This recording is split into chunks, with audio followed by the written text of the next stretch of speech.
I'm not exaggerating when I say The Mandalorian and Grogu almost made me fall asleep in the theater, but there's some good moments too, so here's my full spoiler-free thoughts on the best and worst parts of The Mandalorian and Grogu. Starting with some positives, I think the beginning of this movie, like the opening action sequence, is a ton of fun. It's pretty much just the Mandalorian being like space Batman, and it's an absolute blast. There's tons of really creative shots and creative kills. This opening 40 minutes, we also get to see like Mando and Grogu. They go to this like Blade Runner cyberpunk type of city. There's a really fun arena sequence in there, and I thought all of that was really fun. But sadly, after that, the movie takes a big nosedive in quality. And it's not even like there's any particular scene that's like, oh my God, this is terrible or anything. Like, I don't think there's anything straight up bad in the movie. The problem is that it simply becomes incredibly boring. Like, yes, stuff is happening, there's action sequences all throughout and stuff, but there's really no stakes in this movie. You never feel the weight of anything going on.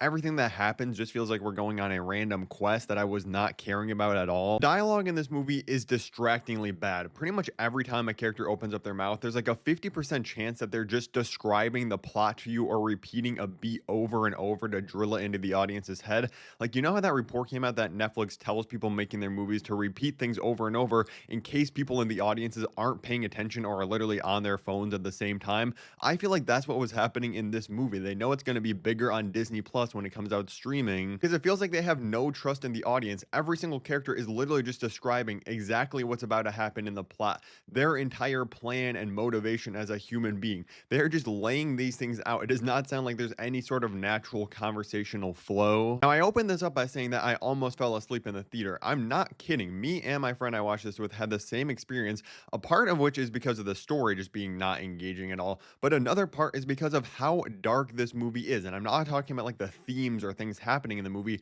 I mean visually. Like, almost every single scene in this movie takes place on a dark planet or in a dark, shadowy room. Every single thing is almost a pitch black scene. And who knows, this could be just because of my theater I was at. Maybe their projection wasn't the best or something, but I think this was definitely a choice since like 90% of the creatures in this movie are CGI. They're like, hey, we need to make this as dark as possible so people can't tell how bad the CGI probably looks. But I was just praying to get some color or brightness somewhere in this movie visually. Even some of the action sequences later in the film that seem like they would be good look dull because visually they are so just gray and shadowy. The characters are also a big issue in this movie. First of all, our main characters, the Mandalorian and Grogu, really feel pretty unchanged by the end of this film. Like, yeah, they go through stuff in the movie, but it feels like there's no meaningful development or change in their relationship at all, really. And it's not for a lack of trying. We spend a lot of time focusing in on Grogu in particular. I feel like Din is pretty much unchanged by the end of this film, but they're trying to do something with Grogu in this movie and have this really big emotional moment,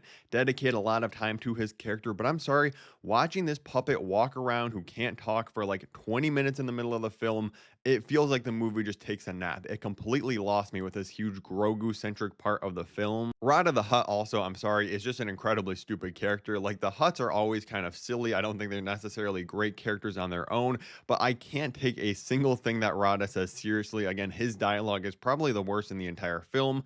Zeb, absolutely amazing character in Star Wars Rebels, but there really feels like there's no reason for him to be in this movie outside of people like me who have watched Rebels to be like, hey, that's the guy I recognize from a TV show. In the movie himself, this literally could have been any random general or like flight thing, whatever his role is. And the movie would not have changed whatsoever. He has nothing to do in the film besides literally being there to point at and be like, hey, that's the character I recognize. Sigourney Weaver is a Hollywood legend, but you can tell she does not care one bit for this film. This was simply a paycheck for her. Her character is just kind of boring. Her interactions with characters feel awkward. Like, she couldn't believe the lines they were making her read about like Rada the Hutt being the son of Jabba the Hutt. She was like, what on earth is this? Just give me my paycheck. Now, on the other hand, Martin Scorsese has a voice of a character in this movie. This dude barely has any scenes. I think he's in 2 scenes in the film, but he actually is giving a great voice performance. The character is very charming, has some really funny moments with Din in this film. I really love this dude. Like, I'd watch a spin-off of him just running his food truck here. That would be an absolute vibe. And I do actually think the things with the Anzellans in this, they're just a bunch of puppets in this movie, just with Grogu. They also have some really funny moments. I did like these characters a lot and their different little banter. They have some really funny line deliveries that actually are probably the funniest things in the entire film, if we're being honest. One thing I haven't seen a lot of people point out is that this movie doesn't really have a villain. Like, yes, there's lots of different antagonistic forces in this film. You got the Hutt family, you got multiple different people from the Empire and stuff in this film, but none of them really feel like a true villain, and I think that's a big problem in this movie lacking some stakes, especially when you're coming from the Mandalorian TV show that has Moff Gideon, who has been an incredible villain for 3 seasons of the TV show. This felt like a major step down. Now, I won't lie, a lot of the humor did actually work. There's some really funny moments with Grogu in particular, and some really solid gags with him, but the emotional side of this movie just completely fell flat for me. Like, they try really hard in the middle of this film to give you a super emotional moment, but in my opinion, maybe this is a cynical way to view it, it was way too predictable and obvious how it was going to turn out. I didn't feel the stakes at all, so it really just did not land for me, and it really slows the movie down. And I don't think this justifies its existence as a movie over just being another season of the TV show. Like, you can feel the moments in the movie itself where it feels like, oh, this would have been the end of the first episode, this would have been the second and then third episode.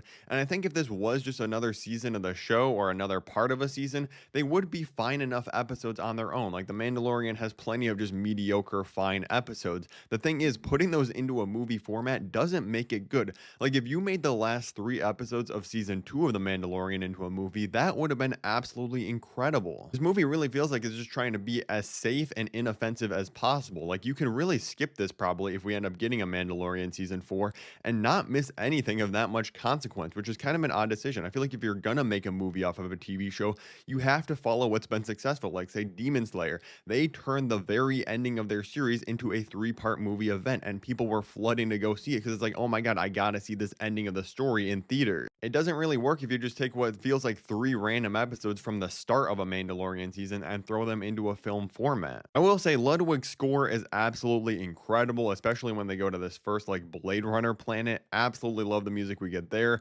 It does help a lot of the emotional moments, even though I don't think the moments themselves land. The music during them is really solid. It does a lot of really fun twists on like that classic Mandalorian theme we all know, while also kind of staying away from the John Williams iconic Star Wars theme, doing its very own unique thing, and that I did appreciate. And it seems like everybody kind of knows this movie's not good, because even the positive reviews are like, oh yeah, it's nothing serious, but it's just a fun time in the theaters. Listen, I love to have a good fun time at the theaters, but there was nothing particularly fun about this adventure outside of, like I said, that first 40 minutes. It just feels very dull, boring, and safe. But I think the real biggest problem with this movie isn't anything to do with the film itself. It started back at the ending of season 2 of the Mandalorian TV show, because the end of that season gives us a perfect conclusion to Din and Grogu's arc together. The show could have continued with just Din going on his own adventures, but no, they undid it, had Grogu come back to Din's side, and in season 3 and this movie, they really have not justified an actual reason for these two characters to have reunited. There is nothing engaging going on with them. It feels like the characters are not developing whatsoever,